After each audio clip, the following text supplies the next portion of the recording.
जरांगेंच्या नादी कोण लागणार अशी प्रतिक्रिया इकडे भुजबळांनी दिली आहे। आम्ही ओबीसींच्या आरक्षणावर कोणाला आक्रमण करू देणार नाही आणि त्यासाठी आमचा लढा आहे। ओबीसीतूनच आरक्षण पाहिजे यासाठी जरांगेंचे लाड सुरू असल्याची टीका भुजबळांनी केली आहे।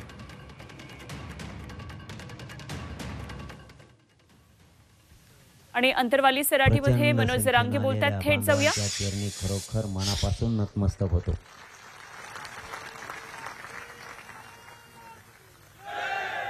इतक्या विराट संख्येनं बैठकीला येताल असं नव्हतं वाटलं।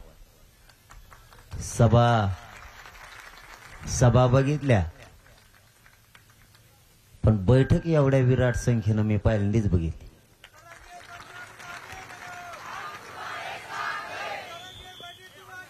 आता राहू द्या, नंतर आपण प्रेस घेऊ, प्रेस घेऊ आपण, राहू द्या थोडं। अशा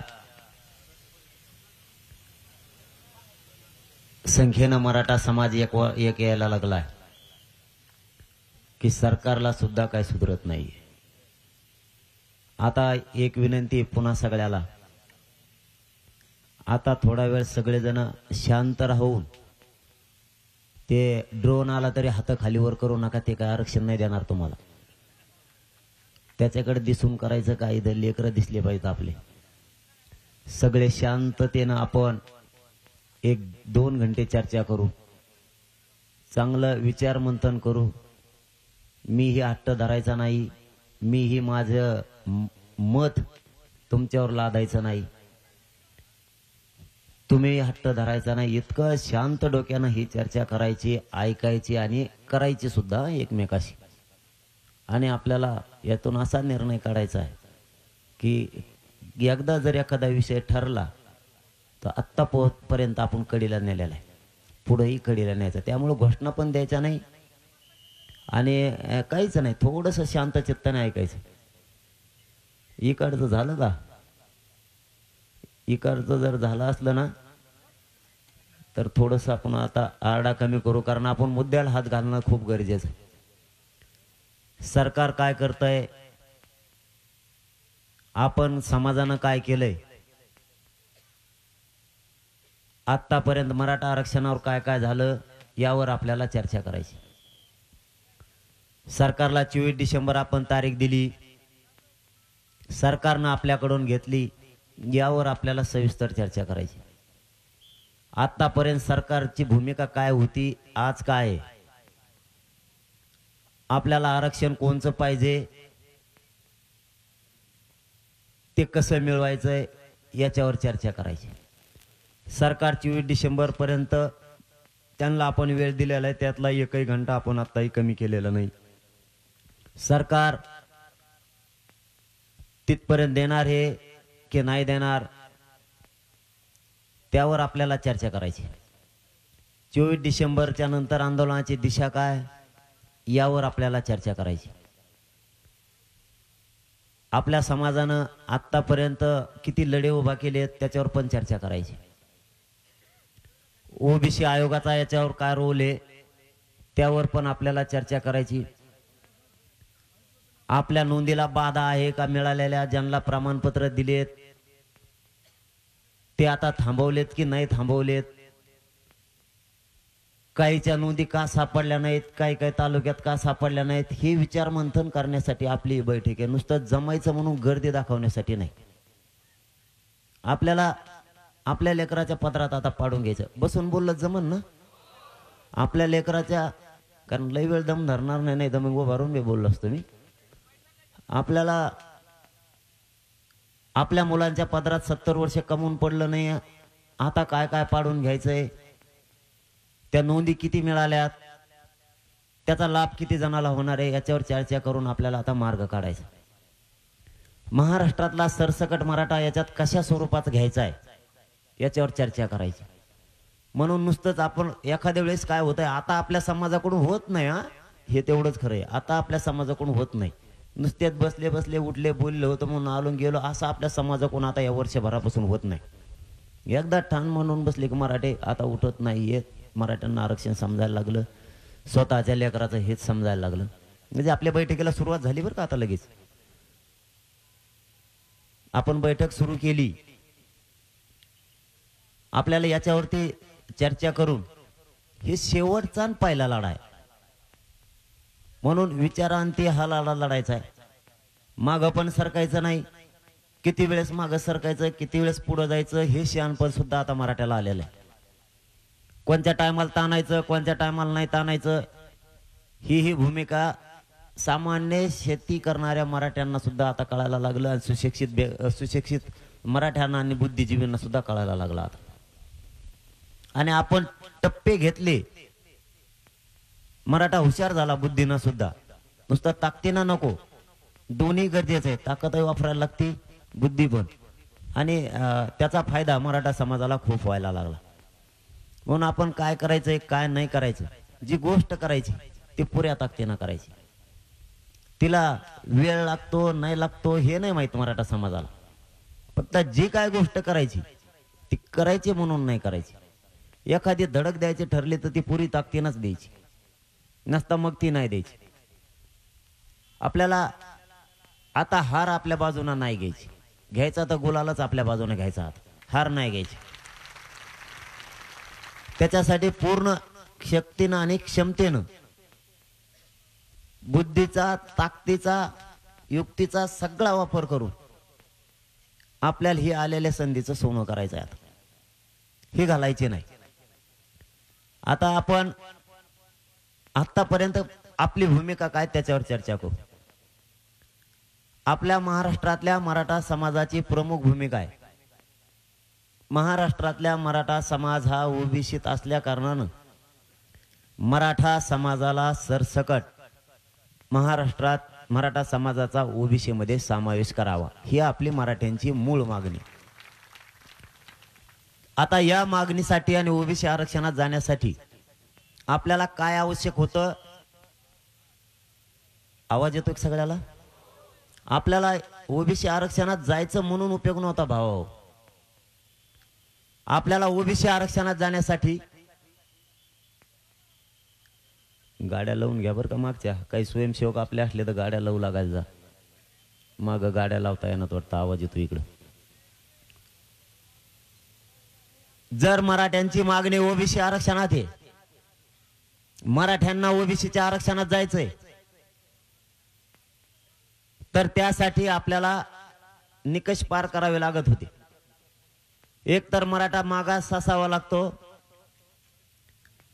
तेही आपण मागास गायकवाड आयोगानुसार झालेलो आहे. ते काय झालं कोर्टामध्ये तो भाग वेगळा, परंतु मराठा समाज हा मागास सिद्ध झालेला आहे, हे अंतिम सत्य आहे.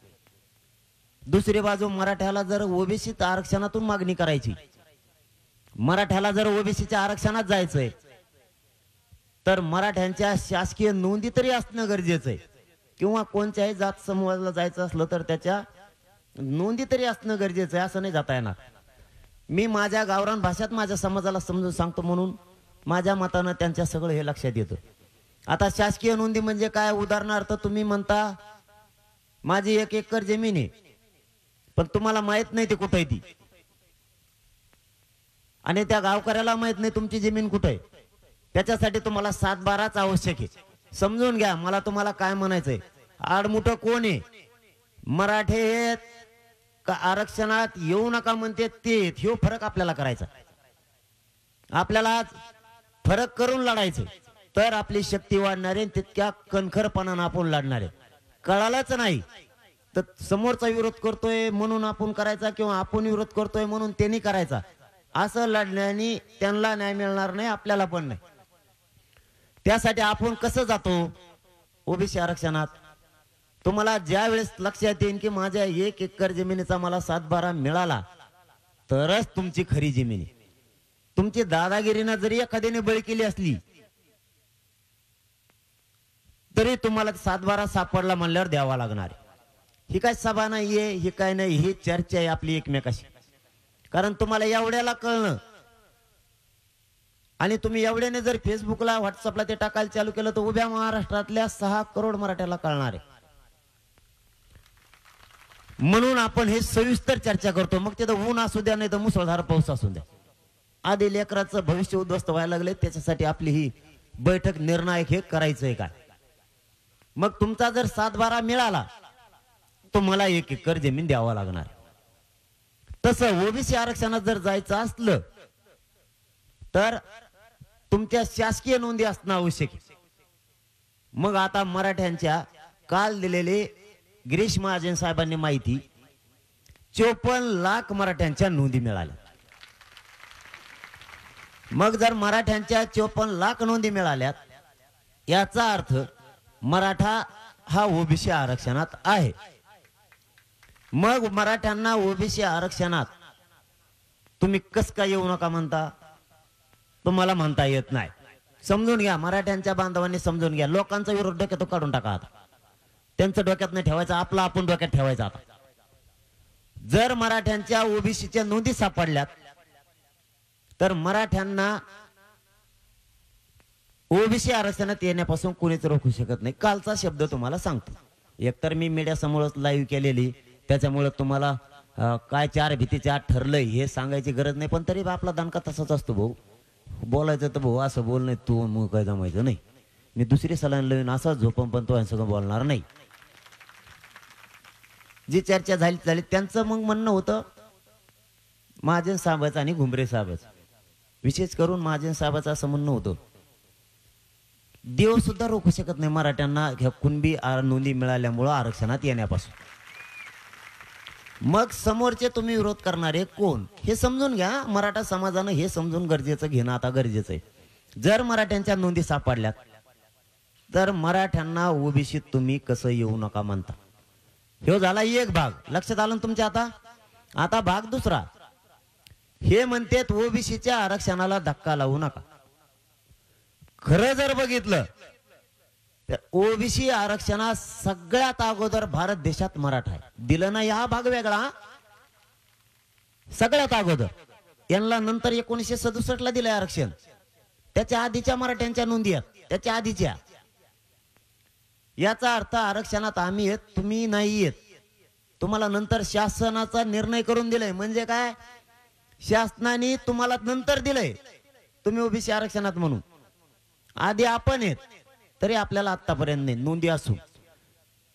जर मराठ्यांच्या नोंदी आहेत तर तुम्ही म्हणता ओबीसी आरक्षणात येऊ नका, धक्का लावू नका.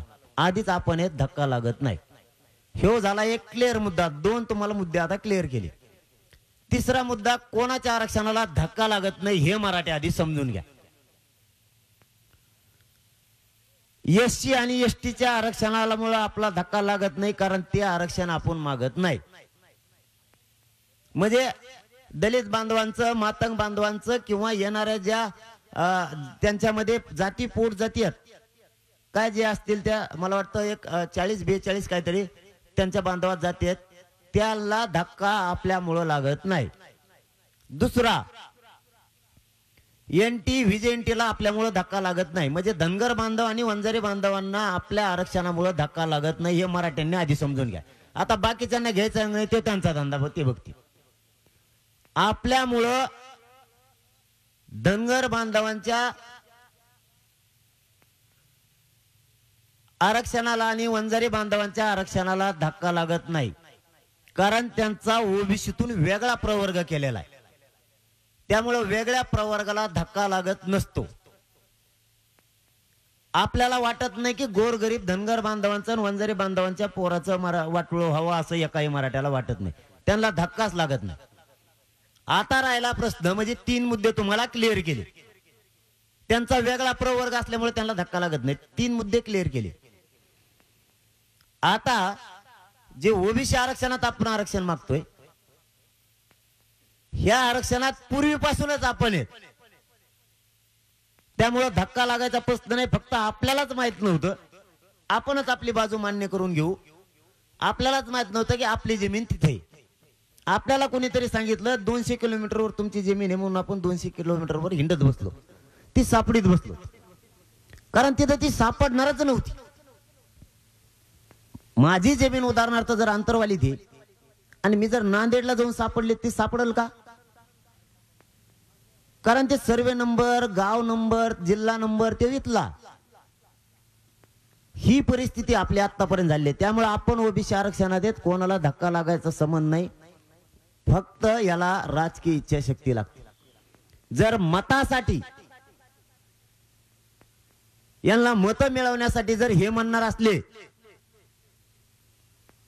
ओबीसी आरक्षणाला आम्ही धक्का लागू देणार नाहीत ह्या शब्दावर आम्ही ठाम आहेत, जर असं सरकार म्हणत असेल तर ही मराठ्यांची फसवणूक. कारण मराठ्यांच्या ओबीसी आरक्षणातल्या नोंदी सापडल्या.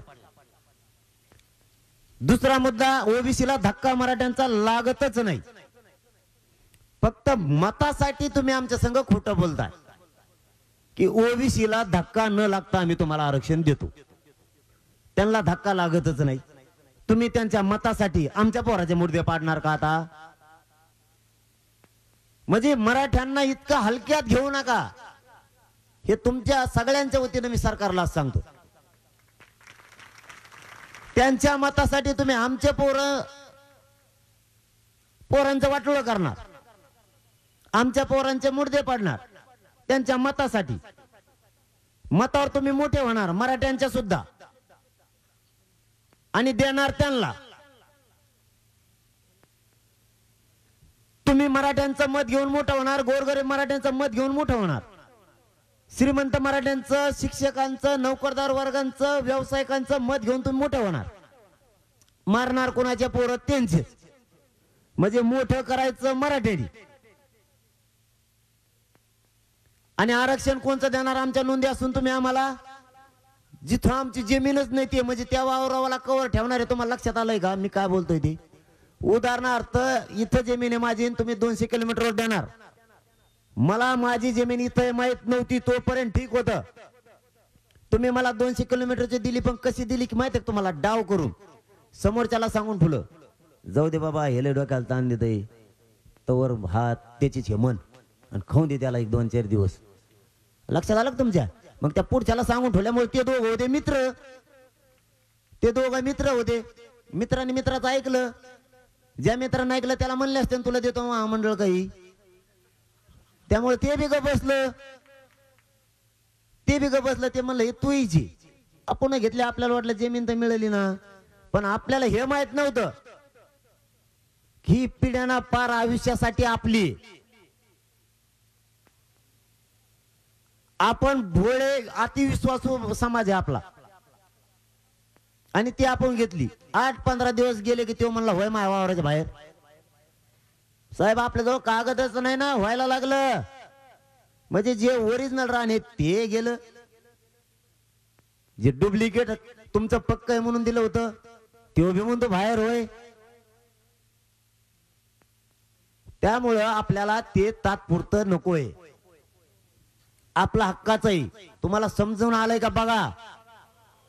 आपला मराठ्यांचा आडमुठपणा नाही. ओबीसीच्या लेकरांचं काढून आपण घेत नाहीत. एवढा प्रामाणिकपणा मराठ्यात आहे. फक्त आता ओबीसींना म्हणणं गरजेचं आहे आमची इमानदारी जागी झाली असं ओबीसींना म्हणणं गरजेचं आहे. आमचे संस्कार जागे झाले. आम्ही आमच्या लेकरात आणि तुमच्या लेकरात फरक नाही करत. तुमच्या नोंदी इथं सापडल्यात म्हणल्याच्या नंतर हे तुमचं घ्या किंवा ही जमीन तुमची घ्या, आम्हाला नको. पापाचं आम्हाला खायचं नाही, ते पचणार नाही असं त्यांच्यात विचारात जर बदल झाला तर बरं. मराठे समजून घ्या. पुन्हा पुन्हा मी तुम्हाला काय सांगतो, आपण त्यांचं घेत नाहीत, आपलं घेतोय. आणि आपलं घेत असताना जर त्यांचे तरी मत बदलणार नसलं तर याला म्हणायचं त्यांची नियत खराब झाली. मराठे काहीच करू शकत नाही. मराठ्यांचा मग नावेला जे आम्ही ते घेणार आहे. तुम्ही तुमच्या मनात बदल करा. माझ्या बांधाच्या शेजारी याचाच बांध होता, फक्त म्या तेव इथं नव्हता तोवर फोडून सपाट केलता. मोकळ्या मनाने म्हणा. तेव 10-12 वर्ष दुसरीकडे पोट भरण्यासाठी गेला, तवर याने सगळा बांध फोडून सपाट केला आणि पुरं वावरच मग हे म्हणायला लागला. पण मोजल्यावर तो या करते दुप्पट निघलं, तू बाहेर निघणे तर तुला आम्ही मात्र त्या वावरतून लोटिणार आहे. ह्यो मराठ्यांचा आत्ताही प्रामाणिकपणा आहे. फक्त तुम्ही खरं बोला. तुमची नियत खराब करून आमच्या गोरगरिबांच्या पोरांचं तुम्ही वाटोळं करू नका. मराठ्यांनी आधी हे समजून घ्या, कोणताच मराठा म्हणला नाही पाहिजे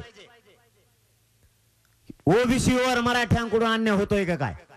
अजिबात नाही. त्यांचं आरक्षण त्यांना आहे. आरक्षण आपलं त्यांच्याकडे, ते आपण मागतोय, ते देत नाहीये. मग आता तुमच्या पुढे वेळ आली विचार करायची. ती जी जमीन आहे ते घ्यायची का तुमचे पोरं उपाशी मरून द्यायचे का ऊस तोडायला पाठवायचे तुम्ही ठरवायचे. कारण आता ते तुम्हाला ठरवायला लागणार आहे. त्याचं आपल्याला 1 इंच बी नको. त्याचं आपल्याला 1 इंच बी नको. आणि आपण जर एखाद्याचं इंचभर खाणार असलो तर ते मराठ्याच्या अवलाद असू शकत नाही. पण आपलं का खाताय तुम्ही. आमच्या जर नोंदी सापडल्यात ते आरक्षण पाहिजे. त्याच्यासाठी आता हा मुद्दा क्लिअर केला. त्याच्यासाठी काय ठरलं ते सांगतो. वेळ तर सगळ्याकडे आज असणाऱ्याची सविस्तर चर्चा करायची. आज ऊन लागून येते तिकडे काय ऊन होतं मी मंडप काढायला येत असतो माझ्या डोक्याचा बी. पण आता ना नीटनेटकेपणा आणि आरक्षणच घ्यायचं मग तिकडे काय होऊ. फक्त बुद्धीचा वापर करून निर्णय घेताना बी शांतच डोक्यानं. उगा ते पहिलं होतं पळा म्हणले की पळा. आता पळा म्हणलं की पळा नाही. आता दमाने चला पण पळाला सुद्धा होरगडून माग वडी नाही. संबंधच नाही. पुढं काल पुढं तर खोटं बोलायला पुढे पळायचंच नाही. आता सगळे संघच पाठीमाग नाही पुढं नाही माग नाही सगळे संघच. आता सगळ्यांनी संघच चालायचं. 2 घंटे पाण्याला तहान लागली तरी नका पिऊ.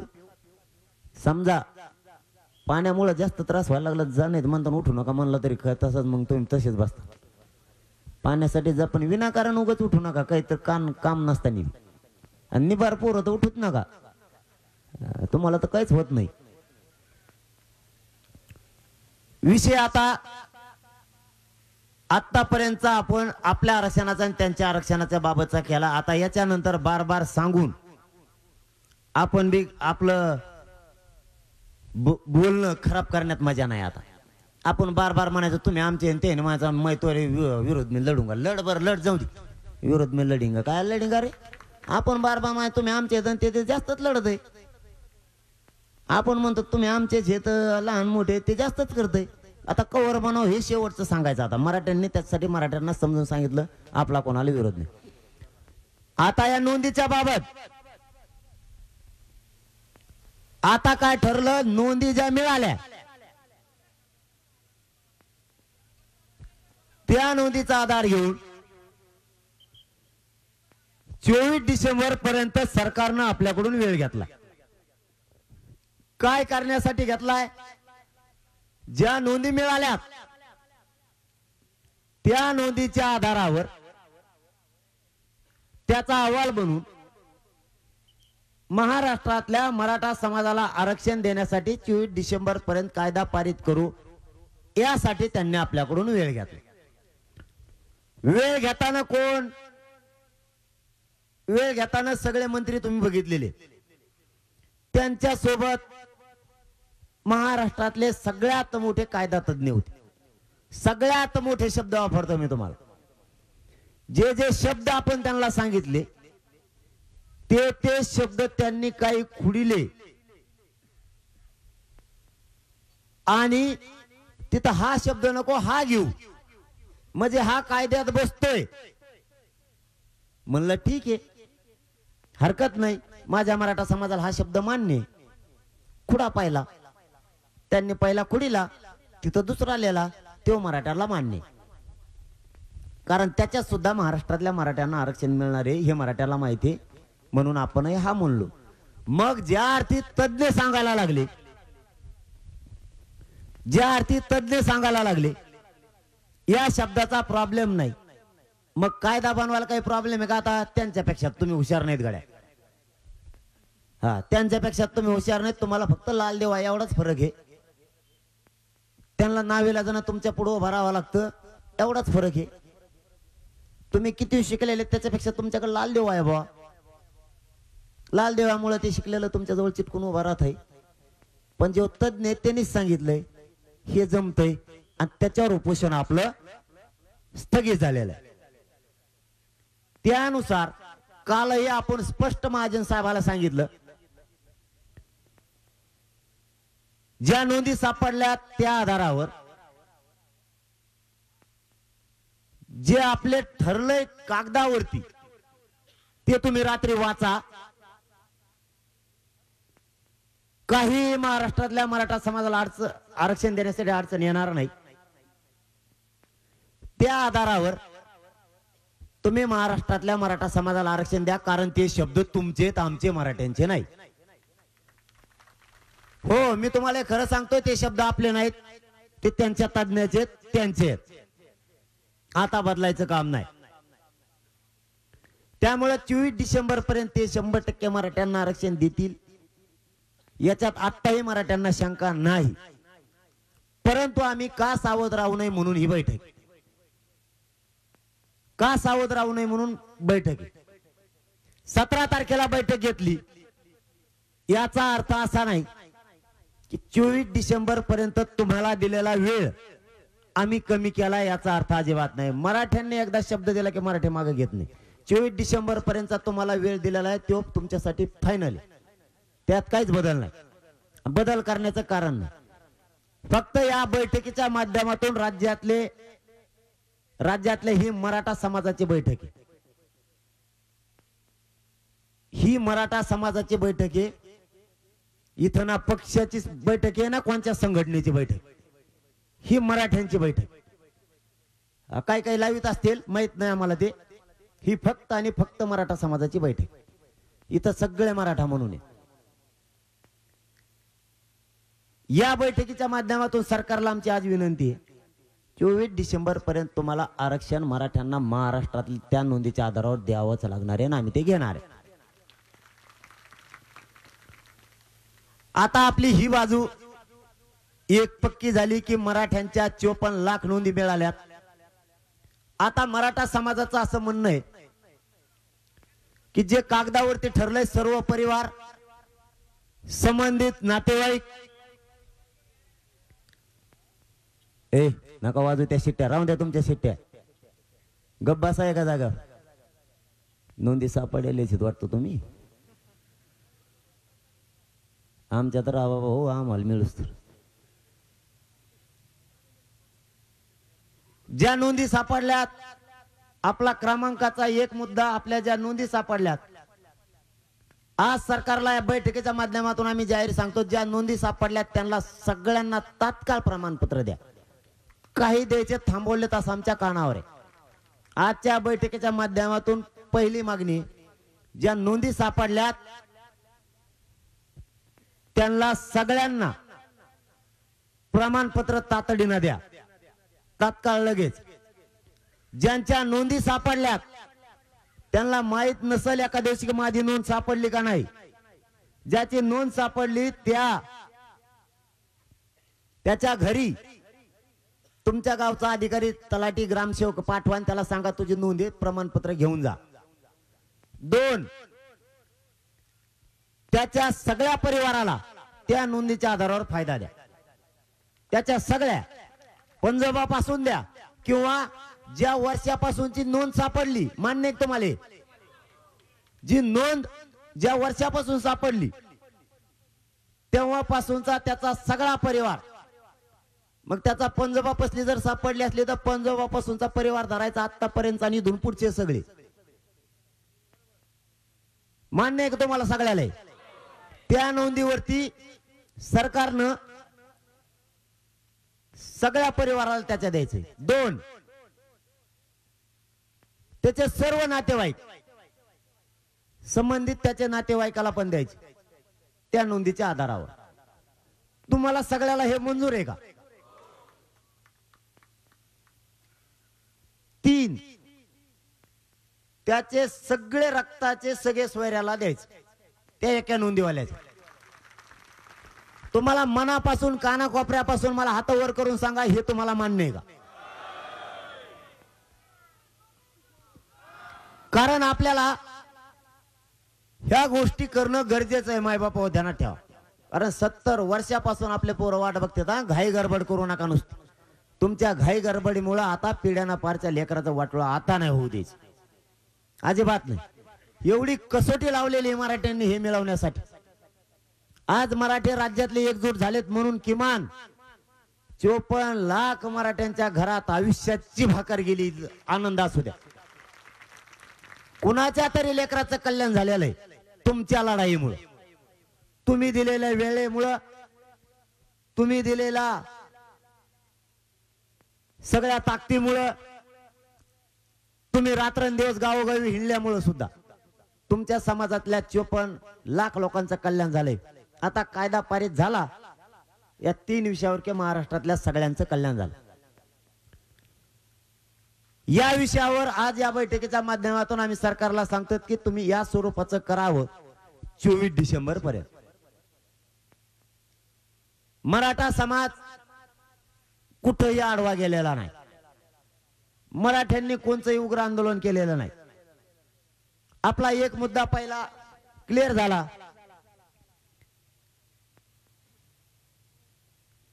आता आपलं असं भी एक मत आहे की 24 तारखेला शिंदे साहेबाच्या समिती ही अहवाल सादर करणार आहे. जस्टिस शिंदे साहेबाची जी समिती नोंदी सापडी ती, या समितीनं भरपूर नोंदी सापडल्यात, पण मराठवाड्यात बऱ्याच ठिकाणी नोंदी सापडल्या नाही. तुम्हाला उभा राहिलेल्या सगळ्याला आवाज येतोय का? उभा राहिलेल्या सगळ्याला आवाज येतोय का? तुम्हाला जर कोणी आरक्षणाविषयी विचारलं तर सगळ्याला सांगता आलं पाहिजे. कारण इथं काय तुम्ही इकडे तिकडे हिंडायला आलेला नाही. आरक्षण हे कानाकोपऱ्यातल्या मराठ्याला आता सांगता आलं पाहिजे. आपल्याला कोण खुट्या मारतय, कोण आडवं पडतय, खुट्या खाट्या खुटे फिटे तर सगळे उपटिलेत ना सध्या. ते गार पडले दादा, पण तुम्हाला सुद्धा माहित असणं गरजेचं आहे. शिंदे साहेबाच्या समितीनं काम केलं आणि 54 लाख नोंदी या राज्यात सापडल्या. मला असं वाटतं की ती समिती काम 24 डिसेंबरला थांबवण्याऐवजी तिने कायम नोंदी सापडायचं काम सुरू ठेवावं, मला असं वाटतं. तुम्हाला काय वाटतं? कारण तिने सारखं सापडेला पाहिजेत. कायमचाच मराठ्याच्यात जावा, कायमचा त्याच्यात गेला पाहिजे. सगळ्याच्या नोंद येत तुम्हाला सांगतो मी. काही जण चाभऱ्यापणा करते, काही जण म्हणजे आमच्याकडे नोंद नाही. एक नांदेड जिल्ह्यात, लातूर जिल्ह्यात एक तालुका आहे, त्या तालुक्यातल्या एका अधिकाऱ्याने असं लिहून दिलंय की आमच्या तालुक्यात नोंद येत नाही. आणि नाही गाव बरोबर हा, आणि नोंदीच नाही आणि त्यांनी सापडल्या. मराठी काय साधे कलाकार नाहीत. कोण बोलत तरी इकडं बुळबुळ काय? एक मिनिट, हा बसा खाली. मला काय काय बोलतोय मग मी? काही अधिकारी मस्तीखोर आहेत. मराठ्यांनी हे सुद्धा गोष्टी कानाकोपऱ्यातल्या समजून घ्या. नुसता बैठकीला गेलतो आणि लय लोक होते बा असं नाही. गर्दी होती, मी लांबच उभा राहिलो. आता गर्दीतच घुसायची वेळ आहे. आता गर्दीच करायची तरच एकजूट दिसणार आहे. गर्दीतच बसायचं. लय गरमत होतं म्हणून लिंबात झाडाखाली बसलो. लिंबावर बसू नको, बांधावर बस.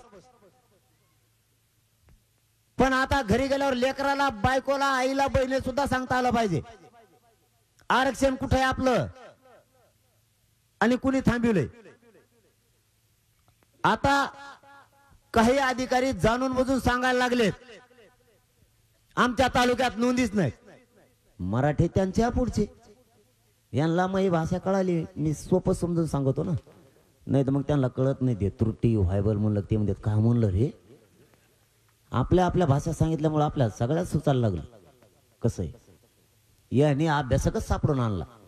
ते म्हणले बस रे, ते वाचित दप्तर त्याने वाचलं. मरणाच्या नोंदी निघाल्या. जो अधिकारी म्हणला होता मराठ्यांच्या नोंदी नाहीत, त्या तालुक्यात नोंदी निघाल्या. जर शिंदे समितीला पुन्हा नोंदी सापडायला कायमस्वरूपी लागू चालू ठेवलं, कायदा पारित केला तरीही म्हणतोय आम्ही, नाही तुम्ही म्हणता काय सांगायला लागला हो. जरी कायदा पारित केला तरी हे नोंदी सापडून द्यावा. म्हणजे ते कायमच ती नोंद कोणालाच मोडता येत नाही. आणि मराठ्यांच्या हक्काचे, जसे आई बापानं आपल्या आजोबापांचा प्रॉपर्टी ठेवली हक्काची, आणि एकदा 7-12 मिळाला की त्याच्यावर कोणीच मराठीला उठू शकत नाही. त्या नोंदी आणखीनच सापडू द्यावा असं माझं मत आहे. तुमचं मत काय? शिंदे समितीला मुदतवाढ सरकारने दिली पाहिजे. या बैठकीच्या माध्यमातून आम्ही सरकारला आणखीन एकदा विनंती करतो की तिला मुदत वाढ करून तिला सापडून द्या, अभ्यासक वाढवा. पण सरकार असं म्हणून मग मुदत वाढ दिली म्हणजे आम्हाला टाइम वाढून दिला काय? 24 डिसेंबर पर्यंत कायदा बना, तिला सापडून द्या, कवर सापडत तवर तिला राहून द्या मुदत वाढा. नोंद सापडली की दे जा मराठ्याला, काय देतून तेवढाच कमी होईना आमचा एक ओरिजिनल सापड्यावर. त्यामुळे तिला ही मुदत वाढ द्या, तिला तिचं काम कायमस्वरूपी करू द्या. तिचा आणि कायदा बनवण्याचा काही अर्थार्थी संबंध नाही. कायदा पारित झाला नोंदीच्या आधारावर, नोंदी सापडू द्या. कारण त्या नोंदी जर हक्काच्या सापडत गेल्या, जशा 54 लाख सापडल्या तशा, तर मराठ्यांच्या डोक्याचा ताण गेला. आणि तुम्हाला आता याच्यातलं विशेष काम सांगतो, हे आरक्षण चॅलेंज होत नाही, मराठ्यांनी भिवू नका. ज्या नोंदी सापडल्या ते चॅलेंज होत नाही. जर चॅलेंज एखादा म्हणतो, एखादा म्हणजे ती जाऊन त्याच नाव नाही घ्यायचं आजच्या बैठकीत,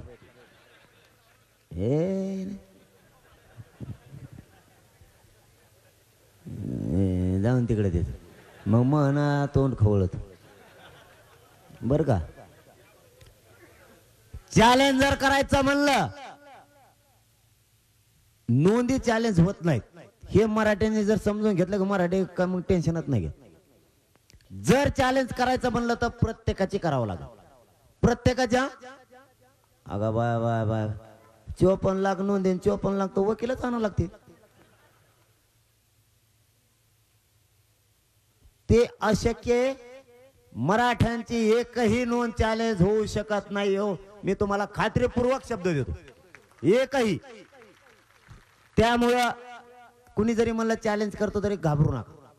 आहे घाई भ्यायचं काम नाही, मागे सरकायचं. आता तुम्हाला तो मुद्दा क्लिअर केला. आता तुमचं चर्चा करतो, हे सगळं ऐका बरं का तुम्ही.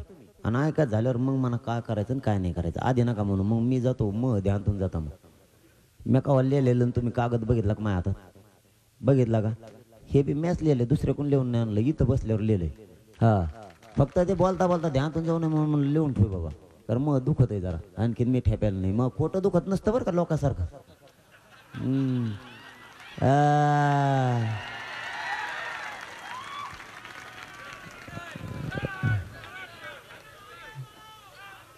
आणि हो तुमच्या रक्तमासाचा खानदानी शेतकऱ्याच पोर दुखा लागलं तरी सभा घेतो. खपा खप मराठ्याचा अपमान करीत नाही मी, करणार बी नाही. मग कशाला माय बाप मानला मी समाजाला? आता खोटं का दुखत म्हणा, मन नाही दुखत, खोटं नाही दुखत, खरं दुखत.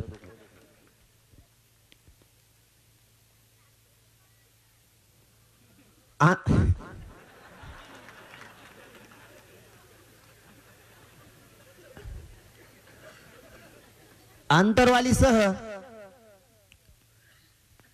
मुद्दा आपण 5वा घेतलाय. 4 तुम्हाला जेवढे सांगितले चर्चेचे मुद्द्यातले त्यातले 4 क्लिअर केले. 4 ध्यानात आलेत का डबल सांगू? बैठक उशिरापर्यंत चालली तरी हरकत नाही. कारण ही लढाई धाडसानं लढायची, जिंकायची आपल्याला. त्यासाठी माहिती असणं सुद्धा गरजेचं आहे. नुसतंच असं नको, गर्दीत सुद्धा एखाद्या वेळेस न्याय मिळण्याची शक्यता कमी असते.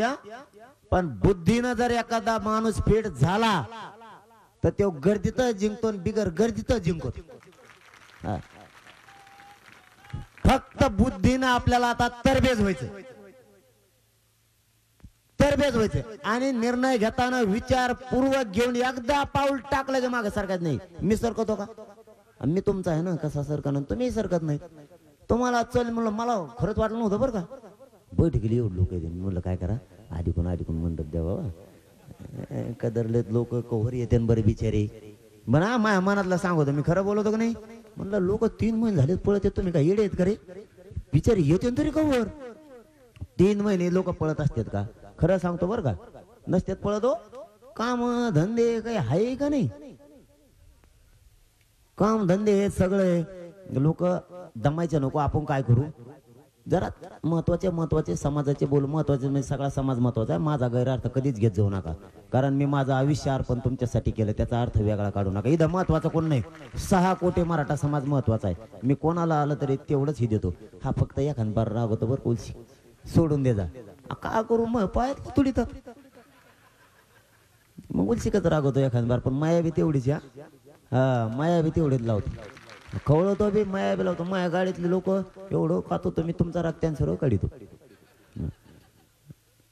पण ते त्यांच्या ध्यानात आलेले जाऊन का करता चिंगरीत लोक ते बघत आहेत, त्यांना नाही चिंगरीत, मला चिंगरीत आहे ना.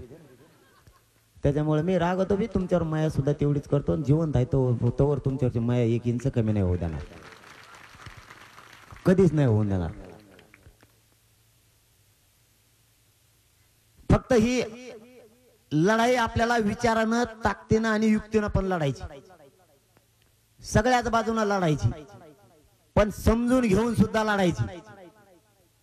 सभा घेऊन भाषण करून तुम्ही ऐकून जाण्यापेक्षा तुम्ही तुमच्या स्वतःच्या लेकराला काय लागतं हे जर एकदा विचार घेऊन गेले तर हे तुम्हाला बैठक परवडते. 4 घंटे बसलेले सुद्धा परवडते.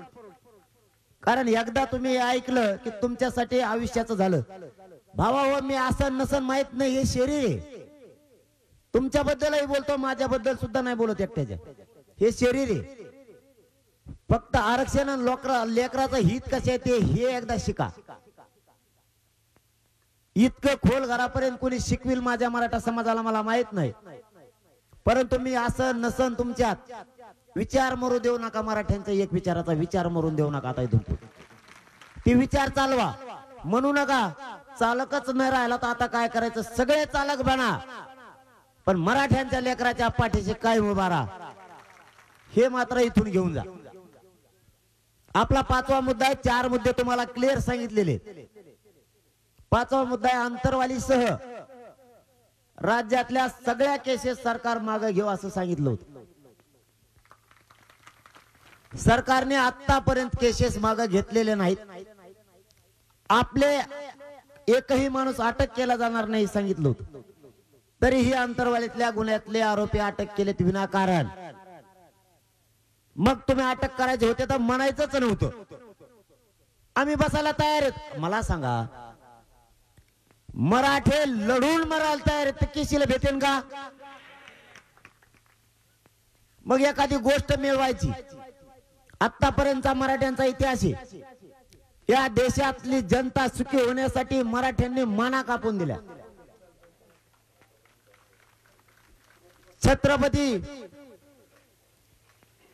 आमचे छत्रपती संभाजीराजे ही जनता सुखी राहिली पाहिजे म्हणून स्वतःच्या देहाचे तुकडे तुकडे झाले, पण नाही हटले. मग आमच्या लेकरासाठी न्याय द्यायला हा 5-6 कोटी समाज जर रस्त्यावर उतरलाय, केसीला भेल का? आणि जर आम्ही केसीला भेलो तर आम्हाला न्याय मिळेल का? एक काम सरकारनं करा, खोटं आमच्याशी करू नका. आम्ही तुमच्याशी दगा फटका करणार नाहीत, खोटं करणार नाहीत. ओपन करू काय करायचं. तुम्हाला जर आम्हाला आत टाकायचंय, आम्ही 6 कोटी मराठी येऊन बसतो. टाका 6 कोटीला. पण तुम्ही आमच्याशी दगा फटका करू नका. एकाला देऊ, याला नोटीस देणार, त्याला नोटीस देणार. अंतरवालीचे 4 गुतीले आणखी निशिक नोटीस दिल्याच. आता ते नोटीस देणारे नमुने नाही, साफ सोपे नाही. ते म्हणतात मग मग नाव नव्हतं त्याच्यात, आणि मग द्यायचं म्हणलं मग होऊन देत काय व्हायचं ते. मग ते हवाक तसेच मराठीमध्ये ते म्हणतात मग नाव आलं म्हणलं मग होऊन देत, मग होईल आलं. विकासाचा ध्यास म्हणजे